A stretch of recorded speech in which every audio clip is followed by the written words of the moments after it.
araw po sa inyo mga brothers. Welcome po muli sa aking channel, Mariano Brothers Moto TV.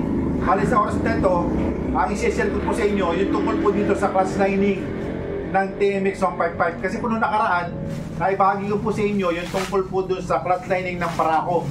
Yung pagkakakilanlan kung yung original at saka yung peke. Ngayon sa oras na ito mga brothers, tungkol naman po sa TMX 155 yung aking isi-share sa inyo. Ito po, meron tayong class lining dito ng TMX 155. Kasi po, may mga nagtatanong sa atin, paano naman daw yung sa class lining ng TMX 155? Ano daw ba ang palatandaan?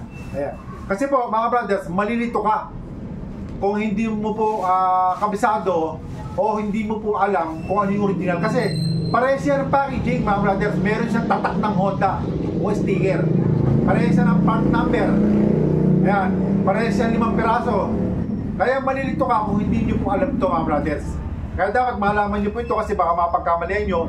Bumili kayo ng class lining, ang ibigay sa inyo ay hindi original. Tapos ang presyo niya original. Ngayon pag ginamit ninyo, sandali lang na nagkakaroon na po ng problema, nagiging slide na.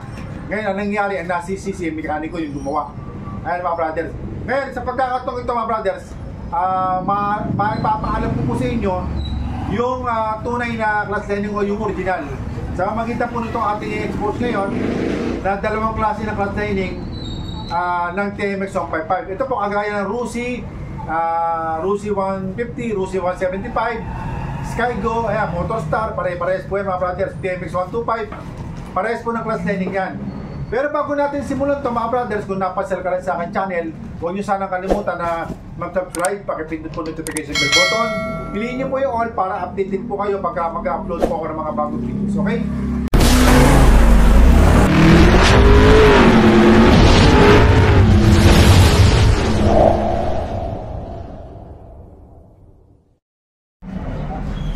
Okay mga brothers, meron po tayo ditong class lining ng Honda TMX 155. Sa mga nagtatanong sa atin, yung ano daw ba ang palatandaan kung yung nabili nilang class lining ay original.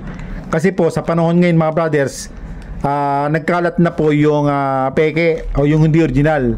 Ngayon, pag binili nyo po sa tindahan o sa Shopee o sa Lazada, ang ibibigay sa inyong presyong original, pero yung items ay mahal. Gaya po nito mga brothers, ito po ay pang TMX 155, Honda 125 o pang Skygo, Rusi. Parehas po sila ng class lining. Ito po mga brothers, yung original na class lining. Tandaan nyo po mga brothers yung kanyang packaging. Ayan, may part number siya 22201 GF6000. May quantity siya na 5. Tapos meron siyang sticker ng Honda. Ngayon, ang laman niya mga brothers ay 5 piraso rin. Ayan. Ngayon, meron po lumabas ngayon o nung mga nakaraan pa na isang klase ng packaging ng Honda. Ayan, kung mapapasin nyo po, same lang siya ng part number. Ayan, 22201 ito, 22201 GF6000. Ayan, TMX 155, meron siyang barcode, may quantity. Yung nakalagay sa kanyang quantity 1. Pero dito mapapasin nyo ang quantity 5. Mga brothers, ito po yung original mga brothers. Meron tayo nito, ang presyo po nito more or less nasa 600 to 700 pesos na original po itong TMX 155. Samantalang ito, nakakahalaga lang po ito ng 300 o 250 more or less mga brothers. Ito po ay hindi tunay, pero kung mapapasin nyo po yung kanyang packaging, meron siyang Honda na nakasulat mga brothers. Baka kasi mapagkamalian nyo, may nagtatanong sa atin alin daw ba yung tunay na class lining ng Honda o yung TMX 155, samantalang hindi nila alam. Minsan nalilito sila kasi mapapasin nyo nga po yung kanyang packaging may nakatatak na Honda gaya po ng original mga brothers. Yun laman niya parehas din parehas din po 5 piraso. Ayan. Ngayon, tandaan nyo po itong ating pinakita sa inyo na packaging ng Honda TMX 155 na original. Ito. Ayan, tandaan nyo po yan mga brothers ha. Ngayon, ito yung hindi original. Tandaan nyo, hindi kumot may Honda ay original na. Kasi madaling kopyahin yan. Ngayon, pagdating naman po sa loob, yung nasa loob niya mga brothers, pag masdan nyo mabuti, ayan. Gaya po ng pinakita ko nung nakaraan tungkol sa Paraco, yung kanyang pinaka-fibra o yung kanyang pinaka-lining, itong original ay marami pong batik-batik na puti. Ayan mga brothers. Samantalang itong kanyang hindi original o yung fake, konti lang po yung batik-batik niyang kulay puti, mga brothers. Mas marami itong sa original. O yung kanyang texture, mga brothers. Kung mapapasin nyo mabuti, magkahawig siya pero magkaiba siya ng texture, yung kanyang pinaka-fiber niya o lining. Ngayon, yung kanyang pinaka-alloy, itong peke ay halos manilaw-nilaw yung kanyang alloy, samantalang itong sa kulay gray, mga brothers. Kaparehas po ito ng original ng Barako na pinakita ko nung nakaraan na i-vlog natin, yung clutch lining ng Barako. Parehas siya, parehas na parehas yung kanyang lining o yung kanyang fibra o yung kanyang texture, mga brothers.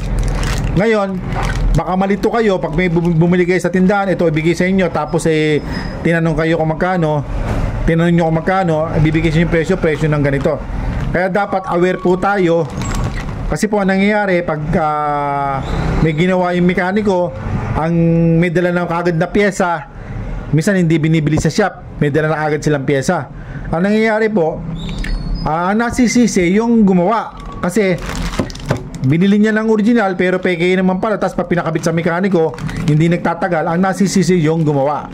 Kaya dapat, mga brothers, aware tayo kung ano yung original at saka hindi original. Gaya po nito, mga brothers, tandaan nyo po yung kanyang packaging, parehas ang may Honda, pero yung kanyang barcode, kung mapapansin nyo po, ay magkaiba.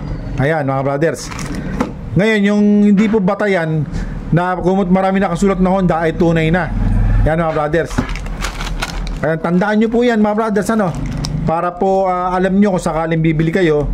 Gaya po ng mga nagtanong sa atin kung alin daw ba yung tunay na clutch lining o yung original. Ayan, mga brothers, binigyan ko na po kayo ng tip, hindi na kayo malilito niyan. Ngayon, para po sa kaalaman ng lahat, i-share nyo na lang po itong video sa mga kaibigan nyo, mga kakalala nyo, para kung sakaling bibili sila ng clutch lining, baka ito madampot nila o maibigay sa kanila, ay unahan nyo na kagad, hindi yan ang kukunin ko, kundi ito. Okay? Sige po, hanggang dito lang. Maraming po salamat, mga brothers, at mabuhay po kayong lahat.